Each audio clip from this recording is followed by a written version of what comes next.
welcome back to the Backyard Professor Chess videos.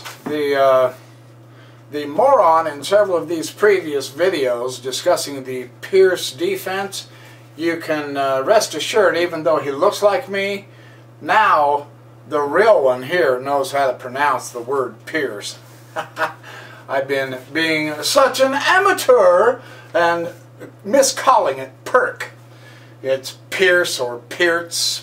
See, even we amateurs get it. That's the glory of studying chess, right? Learn even how to pronounce the names right, you know, how to move the pawns and the queens, etc.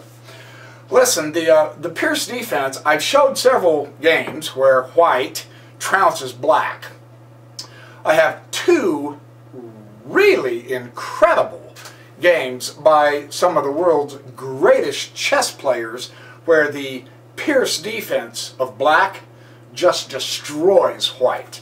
Perhaps the most famous one is the confrontation with Bobby Fischer and Victor the Terrible Korchnoi, as Gary Kasparov in his excellent series My Predecessors describes Korchnoi.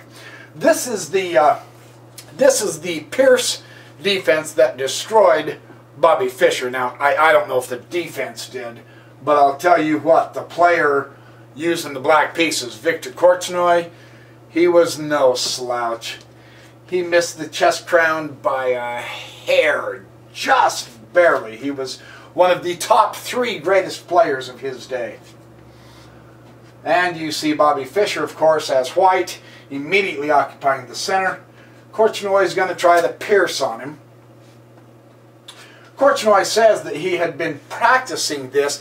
He thought it was a defective defense. He wasn't real impressed with it, but he went ahead and practiced the Pirc for several weeks before meeting Fischer because of Fischer's limited opening repertoire. That is, Fischer only knew a few openings, though he knew them better than all of the other chess players in the world combined. Korchnoi was banking on Fischer not knowing a specific variation of the Pirc defense. He was hoping that Fischer would play the same way that he always played the Pirc, and we can see that he is. He's coming after him with the Austrian attack in the Pirc, right? Korchnoi had a variation that befuddled Bobby, and Bobby lost this game. It's genius on Korchnoi's part. It's very interesting that the grandmasters will study one specific opening for months and months and months and months and months and months and months to get it right. Isn't that fascinating how much time they put into just one opening?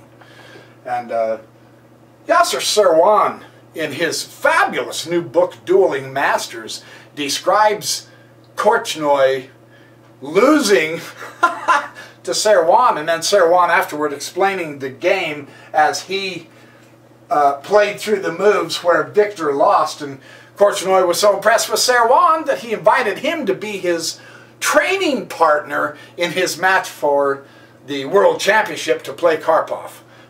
Fun stuff. That's a great book. It's got a lot of wonderful stories about the chess masters. Well, anyway, back to the reality here, not the history of chess. This is not the history of chess. This is the chess.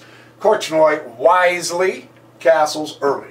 Now, don't kid yourself. Bobby didn't play a bad game against the Pirc defense. You can see this setup with the Austrian attack is extremely powerful. Watch how Korchnoi, step by step, systematically dismantles the Austrian attack as black in the Pirc.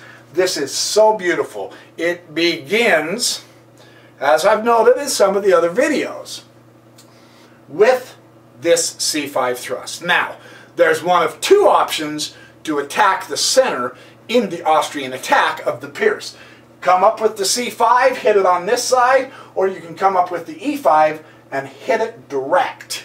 And Korchnoi is coming up the queen side. Either one is quite powerful. Bobby takes the pawn. Now, rather than retaking the pawn, opening up the aisle, and losing the queens, Korchnoi plays the queen out here to a5. So, He's going to play on the queen side. Bobby, wisest chess master of them all in his day, castles early, but of course, queen takes c5, evens out the pawns, check to the king comes over here to h1 and says, no more checky. Korchnoi says, that's fine, I'm going to jump on my gallant steed and come galloping after you, right? Fischer dodges back down with his knight to d2. Now notice, this is an interesting option. It's pretty much the same option with the with several other openings of chess. The center is somewhat, it's being controlled really well by Korchnoi with his knights. Bobby has possession of the center physically with his pawns, and he is influencing it with the knights and the bishop and the rook. Korchnoi is going to begin a queenside advance. Okay, this is the side he's going to play on, but based on the a5. And actually, in the day when he played this, when was it? Late 1960s, I believe. This was considered a huge novelty. This probably had Bobby sit up in his chair and say, "Oh, what the hell are you doing, Vic?" You know, don't kid yourself, chess is psychological warfare as well. So, anyway, Fischer again, that's the third knight move. Now see, there's not a lot transpiring in the center. There's not a lot of attacking going on. The development is somewhat slower on both players' parts. I mean, they aren't speedily bringing out every single piece that they can. So Bobby has time to situate his knights where he wants his knights, and notice where he's going. Well, Korchnoi is coming over to this side, so Bobby's going to take his stuff over there and meet him there. It's just simple wisdom, right? Right. However, the knight b3 wasn't the correct move. And here is where Korchnoi got him. The correct move that Bobby needed to play here, and Korchnoi analyzes this. You can see this in the game. Where is it? Gary Kasparov's excellent series, My Great Predecessors. They're expensive because I got the hard copies. I don't have all the volumes, but the one on Korchnoi and Karpov is outstanding. They're all outstanding, but this one especially is good. Korchnoi said that Bobby should have put that knight right there. And Bobby didn't. He put it here. Now, I'll be honest with you.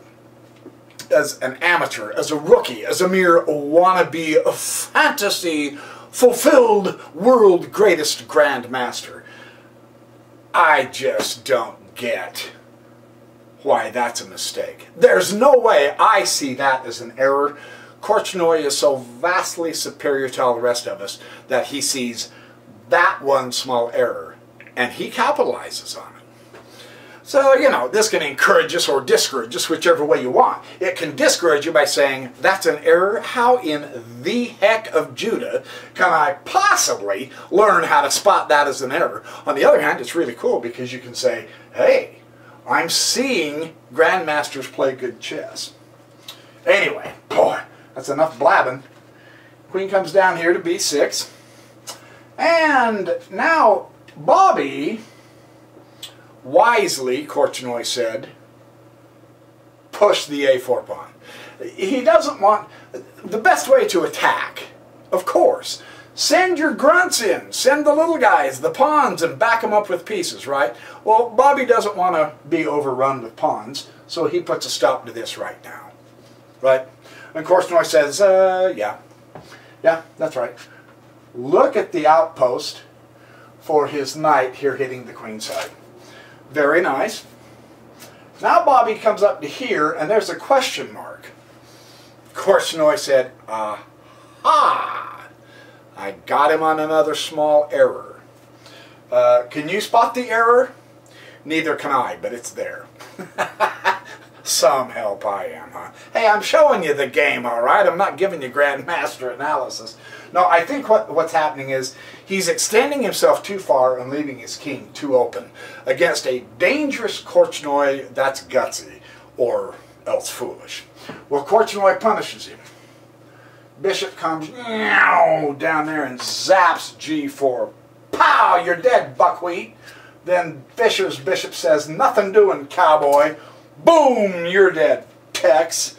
And then, of course, Korchnoi says, not a chance. My horse is going to trample your bishop into oblivion.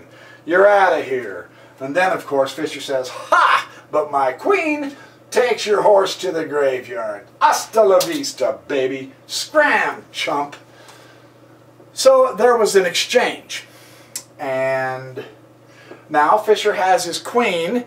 Not the ideal spot. It's a little bit open.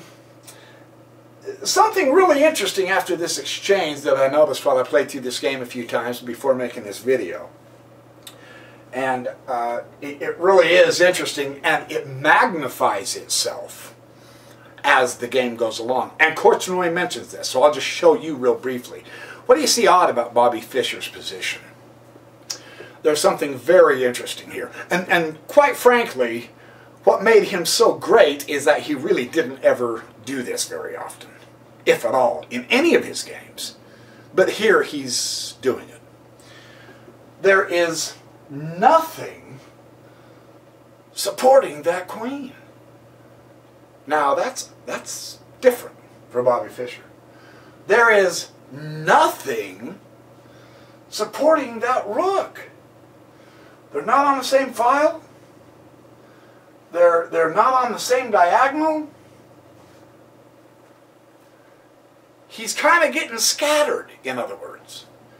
And Korchnoi likes this. Korchnoi is seeing so far ahead that he says, with the next couple of exchanges, I'm really going to disrupt his pieces and connections to each other. And you're going, really? You can see that far ahead? And Korchnoi says, I didn't study for decades for nothing, chump. So here, look. This is fascinating. The knight takes the pawn. Notice there was a weakness at c2, hitting the rook, and Korchnoi takes advantage of it. And you say, yeah, well, you know, you pick on poor Bobby Fischer. Korchnoi's knight isn't supported very well either. And come to think of it, neither is his queen. So, I mean, what are you talking about? Well, that's right. This is somewhat interesting. Let's keep watching. Knight comes up here to b5. Nice little outpost. Hitting the queen area, right? You wonder, why didn't Bobby move that knight? Or the rook? Why did Bobby let the knight take the rook? And this, you know, this is hard for us amateurs to understand. Bobby is trying hard to get the initiative.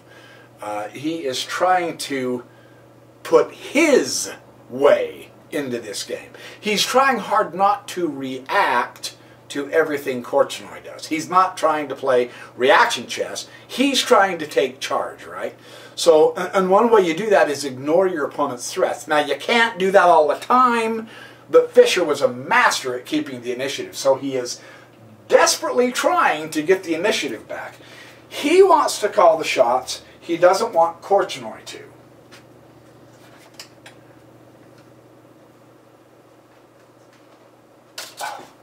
Knight takes a1, and now Korchnoi comes over here to c6.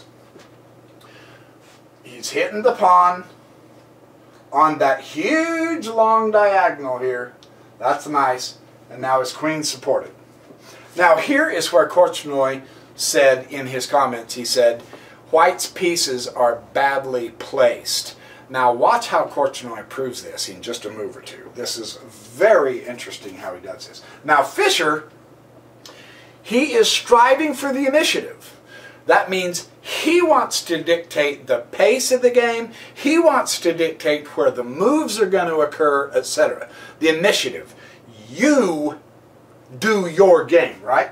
Well, one way to do that is to play, one, powerful moves, but two, threatening moves And so Fischer is coming at the king side. He's going to try to break up the pawn structure on the king side, right? And so the idea is send the pawns in and back them up with the pieces. Well, that's good chess. Let's not kid ourselves. That's good. That's correct. So Fischer's attempting to do the initiative, right? What do you think Korchnoi is going to do? Is he going to move this important pawn right there? No. Is he going to move this fine-looking rook right there? No. Korchnoi is going to yank the initiative right out from under Bobby's feet with a very powerful move. This is fascinating. You notice something. Fischer has had somewhat of a spearhead here, but not much. He didn't call the shots on the queen side, right? Korchnoi comes to queen c4 and he goes, there is a much better square for me to operate from. Look at what this queen move does. This is phenomenal. 1, it hits the pawn. 2, it hits the bishop. 3, it hits the pawn. 4, it hits the rook. Now, and I know, yeah, you're going to say, look, you Mr. Rookie wannabe chump, you patzer, the pawn is protected by the queen. Yeah, I know Korchnoi saw that, but the rook isn't. And the pawn isn't. And it'll undermine Bobby's only real presence on the queen side. So that is a move announcing, Bobby, I'm not going to let you win this time. And Bobby's going, damn it, man. Yeah, I'm having too much fun. I love this stupid game. Just go with it, will you? So look, Bobby comes down here to queen f3 and he says, okay, something's really got to happen. Well, he does undermine the really excellent advanced presence of Bobby on the queen side, and this is logical sense. Look, the knight down here is the weakest spot to have a knight, right? It's doing nothing. That's not much of a threat. The bishop, yeah, he's as weak as he can be down here too, right? So the piece that is interfering with the queen side here, yeah, undermine that one, absolutely. And Bobby did save the rook. He couldn't save all of the pieces, but he saved the most important one. But watch how this undermines him. This is really quite interesting. And now, come on, Fischer, do something. Knight c7, he's going to fork the knight, and he's going to fork this square, and he's going to fork this square. Unfortunately, there ain't much there to grab. He's shooting at empty air right here, right? Queen comes down here and takes a1. Pow. Hits Bobby right on the chin, and he said, dude, I'm here to play. I'm serious. And Bobby says, yeah, it's obvious. You're showing me how it's done right now, son of a gun. Now, nice central outpost, great influence, potential to put the bishop or the king in check. You ask, why didn't he take the gosh dang rook? Because that really doesn't do him a whole heck of a lot of good. At this point, Korchnoi is knocking on the door. He needed to take the rook, though. This was yet one of the minor errors, one of the rare minor errors that Fischer fell into. He really did need to take the rook. Doggone it. So Korchnoi says, oh, well, good. If you're not going to take it, then I'm definitely going to use it. I'm going to put that little baby to work. Now, finally, bishop to g5. All right. Now, this is the old Bobby Fischer. Put it all out there, you know. Get coordinated. Put it together. Get an attack going. Whew, there for a minute, I thought Bobby was dozing. You know, there's a fun story that Bobby actually fell asleep at one of the chess tables. He'd stayed up late analyzing. Who was it with? Bisguer or I can't remember who it was, but he felt so bad because he was watching, you know, he made his move. Fischer wasn't doing anything, and he finally looked at Fischer, and he was was asleep in the tournament at the table, man. So he kind of bumped the table and woke up Bobby. He said, it was the dumbest thing I did, because he woke up and began to trounce me and he just wiped me off the board. He said I could have let him sleep and run out the clock, but I didn't want to win that way. So I did the dumb thing, woke him up, and the son of a gun just massacred me.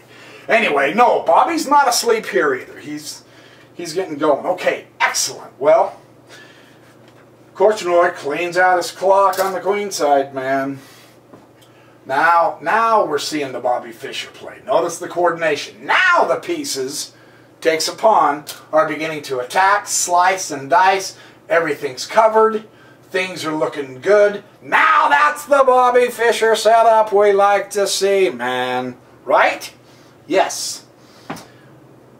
However,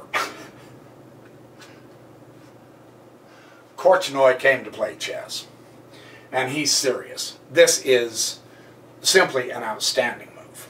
Not only does it support the pawn, the isolated pawn here, giving the bishop a great outpost, but look, h2, look, queen, h2, one more move and Bobby's done. So what would you do if you were Bobby Fischer in this position? You have one move left to make. And you better make it good, because you're about to lose. Well, hey, rook f2, right? All right, good, good. Threatening the queen, stopping the checkmate. All right, come on, give him a clap. Queen c1 check. Rook f1. Queen comes zippity-doo-don all the way back up here to h6. Now there's still the threat of the checkmate, right? Bobby's getting close to knocking on the door here, but not quite. The queen of Viktor Korchnoi is dancing all over the place. Well, you got to bring the pawn up, right? And his pawn takes that pawn. Now you can see, holy cow, that's on file all the way to the black king. This is an incredible game. Bishop is going to take the rook. If I could coordinate my fingers to move the pieces. And of course the rook is going to take the bishop. And knight is going to come up here and go check. And you're going, now look, Bobby Fischer is whittling him down, which is one of his styles. Whittle him down, and then he's going to mate his king. So this now seems to be going and swinging in favor of Bobby Fischer. This ain't bad. This ain't bad. And you're right. It's really not bad. It's okay. He's doing pretty doggone good. Now his knight takes f5. Nice. You notice Fischer now appears to have the initiative. He takes another pawn. He's hitting the queen. He's coming up into here. If he can get his queen up to here, game's over. So Fischer's giving him some argument of his own, right? Queen's over here, way over here. Centralize the queen. Kablooey. That's nice. I mean, really, seriously, that's nice. What does Fischer do?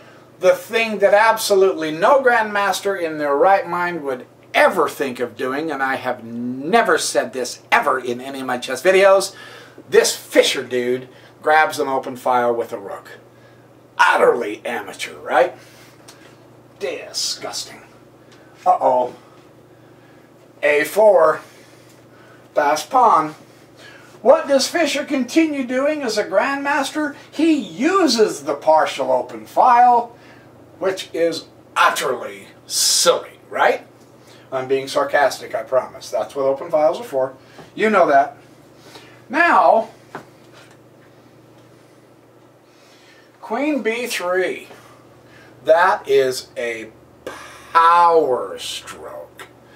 That is saying, hey, I can beat you, pal. I can beat you. That's a great move. Now you notice what Korchnoi did. He's not... I mean, Bobby started putting it together here, and he kind of came up here and riddled through his army, kind of broke up his king side a little bit, you know. Fischer's really playing a good tune here, but Korchnoi just not sitting back and being intimidated and saying, oh crap, here comes Bobby Fischer against me, I better huddle fast. No. Korchnoi is once again yanking the initiative out of Fischer's hands, and he's saying, I have threats too, and I'm good for him. I'm going to carry on with it. So he brings his queen down here and challenges Fischer's queen and gives his passed pawn a queen escort. That is some fabulous chess. Fischer drops down. You've got to guard this rank, man. Now it's serious.